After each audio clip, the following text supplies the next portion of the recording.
வணக்கம். வாஸ்து ரீதியான குறைபாடுகளை எப்படி கண்டறிவதுங்கிற விளக்கத்தை தொடக்கத்திலையும், இந்த வீடியோவின் இறுதி பகுதிகளில் வாஸ்து ரீதியான நிவர்த்தி அமைப்புகளுக்கு என்னெல்லாம் பண்ணணும் அப்படிங்கிற விஷயங்களையும் மிக விளக்கமாக இங்கே நான் சொல்லியிருக்கேன். முழுமையாக பாருங்கள். வாஸ்து ரீதியான குறைபாடுகளை ஒரு ஜாதகத்தில் நம்ம எப்படி கண்டறிய முடியும்?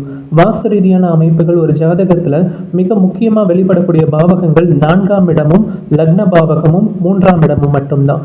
பொதுவாகவே சனி, செவ்வாய் மற்றும் சந்திரன் இந்த 3 கிரகங்கள் ஒரு ஜாதகத்தில் கடுமையாக பாதிக்கப்பட்டு பாவத்துவமாகவோ நீச்சம், அதாவது சுய வலிமை இழந்திருந்தாலோ அந்த ஜாதகத்தில் நிச்சயமாக வாஸ்து ரீதியான குறைபாடுகள் வெளிப்பட்டே தீரும். அப்போ அந்த வாஸ்து ரீதியான குறைபாடுகள் அவங்க வசிக்கக்கூடிய இடம்னு சொல்லக்கூடிய வீடு, தொழில் செய்யக்கூடிய இடம் மற்றும் பணிபுரியக்கூடிய இடங்களில் அதனுடைய தாக்கத்தை நிச்சயமாக வெளிப்படுத்திக்கிட்டே தான் இருக்கும். அதன் மூலமாக அசௌகரியங்கள், தனக்கு சாதகமான நிலைகளையோ நிம்மதியோ சந்தோஷமோ பெற முடியாத காலகட்டங்களை தான் அவங்க வாஸ்து ரீதியான குறைபாடுகளை அனுபவிச்சுட்டு இருப்பாங்க. அப்போ உங்கள் ஜாதகத்தில் முதல்ல நான் சொல்லக்கூடிய இந்த அமைப்புகள் எல்லாம் இடம்பெற்றிருக்கான்னு என்று பாருங்க.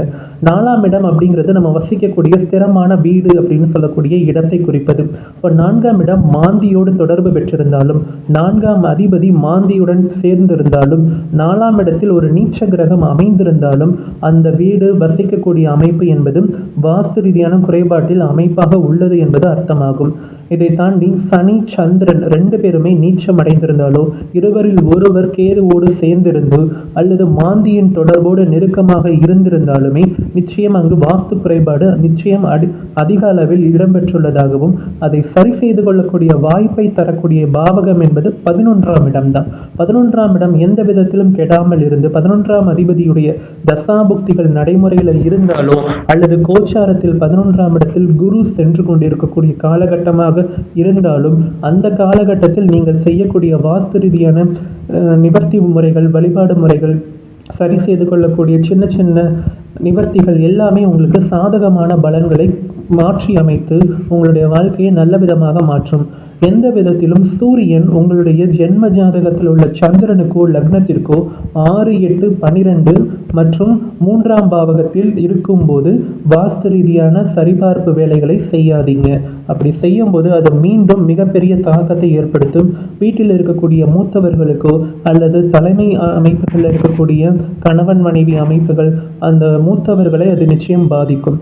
இந்த மாதிரியான விஷயங்களை தெரிஞ்சு கொண்டு செயல்படுத்துவது தான் நல்ல பிராப்தத்தை உங்களுக்காக ஏற்படுத்தி கொடுக்கும். வாஸ்து ரீதியான விஷயங்களை சரி செய்வதற்கான அத்தனை அமைப்புகளுமே நம்ம சுய ஜாதகத்தில் நிச்சயம் இடம்பெற்றுதான் உள்ளது. ஆனால் அதை செயல்படுத்துவது நம்ம கைகளில் தான் இருக்கு. சரி, வாஸ்து ரீதியான விஷயங்களை எப்படிலாம் சரி செய்ய முடியும்? நல்ல விதமான வீட்டில் அட்மாஸ்பியர், சூழ்நிலைகளை நல்ல விதமாக நம்ம மாற்றிக்கணும்னு முக்கியமானது. அப்போ வீட்டில் நம்ம பயன்படுத்தக்கூடிய விஷயம் சேமிப்பு என்பது மிக முக்கியம். வீட்டில் பணம் ரொம்ப தங்கணும். வீட்டில் பணம் இருந்தாலே மனசில் நிம்மதி இருக்கும்னு சொல்லுவாங்க.